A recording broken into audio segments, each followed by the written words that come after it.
السلام علیکم viewers. P T V پر چلنے والا مشہور ڈرامہ ارطغرل غازی جو ان دنوں کافی مقبول ہو چکا ہے، اس کے ایک حقیقی کردار ارطغرل غازی جو کہ سلطنت عثمانیہ کی بنیاد رکھنے والے تھے، ایک نڈر اور بہادر لیڈر تھے۔ انہوں نے مسلمانوں کو شاندار مستقبل دیا۔ 13ویں صدی کا آغاز ہوا تو مجموعی طور پر امت مسلمہ ایک نازک دور سے گزر رہی تھی۔ دنیا کے نقشہ پر ایک نئی سلطنت ابھرنا شروع ہوئی۔ چنگیز خان کی قیادت میں منگولیا سے تعلق رکھنے والی ایک خونخوار فوج نے جب اپنی سلطنت کی توسیع کے لیے دوسرے علاقوں پر یلغار کی تو وہ ایک طرف مشرقی یورپ سے بڑھتے ہوئے وسطی یورپ تک پہنچے، دوسری طرف سائبیریا، برصغیر چین اور خطہ فارس تک اپنا لوہا منوانے میں جلد کامیاب ہوئے۔ منگول فوجوں نے جو ظلم و بربریت کی داستان رقم کی، رہتی دنیا تک اپنی مثال آپ ہیں۔ منگولوں کے مظالم کے آگے دنیا کی تمام بڑی سلطنتیں دم توڑ رہی تھیں۔ دوسری طرف سلطنت خوارزم نے خراسان، ایران، شام، اردن اور عراق میں السرجوق کے بیشتر مقبوضات کو فتح کر لیا تھا۔ اس وقت ان کی قوت عروج شباب پر تھی۔ چنگیز خان نے تمام ہولناکیوں کے ساتھ سلطنت خوارزم کا رخ کیا اور اس کو پاش پاش کر ڈالا۔ اس سلطنت کی تباہی کے بعد وہاں پر موجود ترک قبیلے کسی محفوظ جگہ کی تلاش میں ہجرت کرنے لگے۔ ان میں زیادہ تر قبیلے چرواہے اور خانہ بدوش تھے۔ جہاں سرسبز علاقہ اور پانی نظر آیا، خیمہ گاڑ لیا اور ڈیرا ڈال لیا۔ ان ترک قبیلوں میں سے بعض شام اور ایران پہنچے، جبکہ کچھ نے مصر کی جانب ہجرت کی۔ ان ترک قبیلوں میں سے ایک ترک قبیلے کا نام کائی قبیلہ تھا۔ کائی قبیلہ باقی قبیلوں سے کچھ بڑا اور طاقتور تھا۔ یہ نہایت ہی جنگجو قبیلہ تھا۔ اس قبیلے کے سردار سلمان شاہ تھے۔ کائی قبیلہ سلمان شاہ کی سربراہی میں اپنے وطن خراسان کو چھوڑ کر شام کی طرف جا رہا تھا۔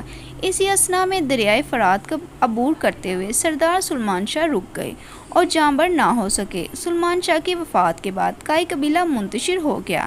سلمان شاہ کے دو بیٹے سنگر ترکن اور کندوگو اپنے اہل خانہ اور اپنے بہت سے ساتھیوں کے ہمراہ حالت چلے گئے۔ جو لوگ بچ گئے انہوں نے ارطغرل غازی کو ان کی شجاعت اور بہادری کی وجہ سے کائی قبیلہ کا سردار چن لیا۔ ارطغرل غازی نہایت بہادر، نڈر اور جنگجو شخصیت کے حامل تھے۔ آپ اپنے قبیلے کا دفاع کرنا خوب جانتے تھے، لہٰذا آپ اپنے چھوٹے بھائی دھوندھار اور 420 گھرانوں پر مشتمل لوگوں کے ہمراہ ایشیائے کوچک کی طرف روانہ ہوئے اور سرل جوقی سلطنت میں داخل ہو گئے۔ سرل جوقی کہ اس وقت کے حکمران علاء الدین کیقوباد اول تھے، جو اپنے وقت میں عدل و انصاف کی وجہ سے بہت شہرت رکھتے تھے۔ ارطغرل غازی جب اپنے قبیلے کے ہمراہ سلطان علاء الدین کے زیر سایہ پناہ لینے کے لیے پایا تخت کونیا کی طرف جا رہے تھے تو راستے میں انقرہ کے قریب ارطغرل غازی کو دو فوجیں مصروف جنگ نظر آئیں۔ ارطغرل غازی کسی فریق سے واقف نہ تھے، لیکن یہ دیکھ کر ان میں سے ایک تعداد کے لحاظ سے کمزور اور دوسرا قوی ہے، اپنے سواروں کے مختصر دستہ کے ساتھ، جن کی مجموعی تعداد 444 تھی، کمزور فریق کی حمایت کے لیے بڑھے اور اپنے ان تھوڑے سپاہیوں کے ساتھ مخالف فوج پر اچانک اور بہت تیز حملہ کر دیا۔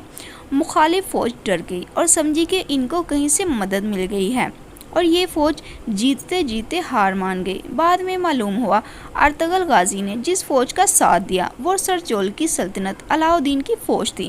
مخالف فوج کے بارے میں اختلاف پایا جاتا ہے کہ بعض کے نزدیک وہ بازنطینی عیسائی فوج تھی، اکثر کے مطابق وہ تاتاری تھے۔ سلطان علاء الدین ارطغرل کی بہادری سے بہت راضی ہوئے۔ ارطغرل قبیلے کو اپنی سلطنت انقرہ کے قریب علاقہ دیا۔ یہ ایک پہاڑی علاقہ تھا۔ کائی قبیلہ یہیں آباد ہو گیا۔ کہا جاتا ہے کہ سلطان علاء الدین نے کائی قبیلہ کو یہ علاقہ اس لیے دیا تھا کہ بازنطینہ کی طرف سے کسی بھی حملہ سے بچا جا سکے اور سرل جوقی سلطنت اس طرف سے محفوظ ہو۔ سلطان نے ان کو اجازت دی کہ سرحد کے ساتھ ساتھ علاقوں کو فتح کریں اور ان کو سلطنت میں شامل کریں۔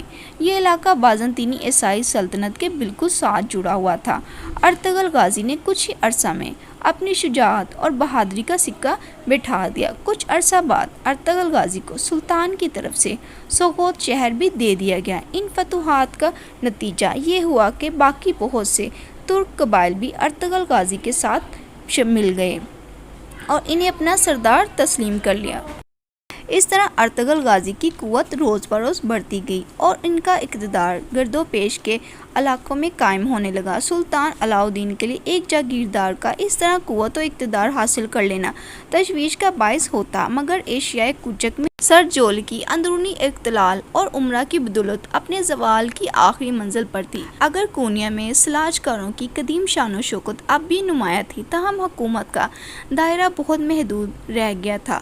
ایک طرف تاتاریوں نے کئی علاقوں پر قبضہ کر لیا تھا تو دوسری طرف عیسائیوں نے قدیم بازنطینی صوبوں کے اکثر حصے واپس لے لیے تھے۔ اس کے علاوہ متعدد سرلجوقی کی سرداروں نے خود مختار حکومتیں قائم کر لی تھیں۔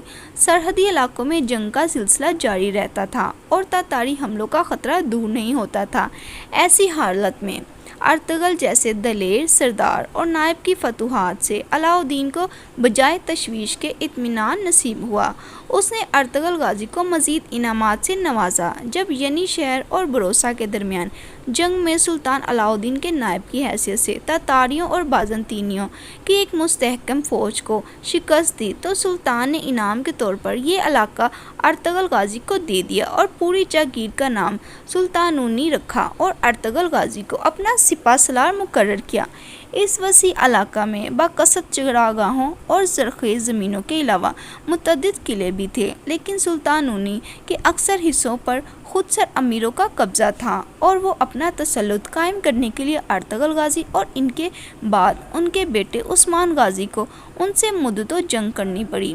1281 اور بعض کے نزدیک 1288 میں ارطغرل غازی نے 90 سال کی عمر میں انتقال کیا۔ ارطغرل غازی کی سوچا حلیمہ خاتون سر جول کی شہزادے ریاض الدین مسعود ثانی کی بیٹی تھی۔ ارطغرل غازی کی وفات کے بعد آپ کے جانشین آپ کے سب سے چھوٹے بیٹے عثمان غازی تھے۔ عثمان غازی بھی اپنے باپ کی طرح سچے مسلمان، بہادر اور حوصلہ مند تھے۔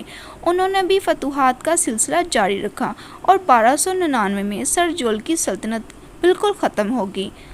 عثمان غازی نے اپنے تمام مفتوحہ علاقوں میں اپنی خود مختار حکومت کا اعلان کر دیا۔ یوں سر جول کی سلطنت سے علیحدہ عثمانی سلطنت قائم ہوگی اور دنیا کے نقشے پر سلطنت عثمانیہ کا سورج طلوع ہوا، جو تقریباً 625 سال تک چمکتا رہا، جس کی وسعت 3 براعظموں میں 2 کروڑ کلومیٹر تک پہنچی۔ ارطغرل غازی کو سوغوت میں دفن کیا گیا۔ آپ کے بیٹے عثمان غازی نے وہاں ایک مسجد بھی تعمیر کروائی۔ ارطغرل غازی کا موجودہ مقبرہ سلطان عبدالحمید ثانی کے دور میں دوبارہ تعمیر کروایا گیا۔ 1998 میں ترکمانستان کے دارالحکومت اشخاباد میں آپ کے اعزاز میں ارطغرل غازی مسجد تعمیر کی گئی۔ جی تو ویورز، آپ کو میری آج کی یہ ویڈیو کیسی لگی؟ کامنٹ باکس میں ضرور بتائیے گا۔ میری ویڈیو کو جلدی سے لائک کر لیں اور میرے چینل کو جلدی سے سبسکرائب کر لیں۔ Thanks for watching. اللہ حافظ۔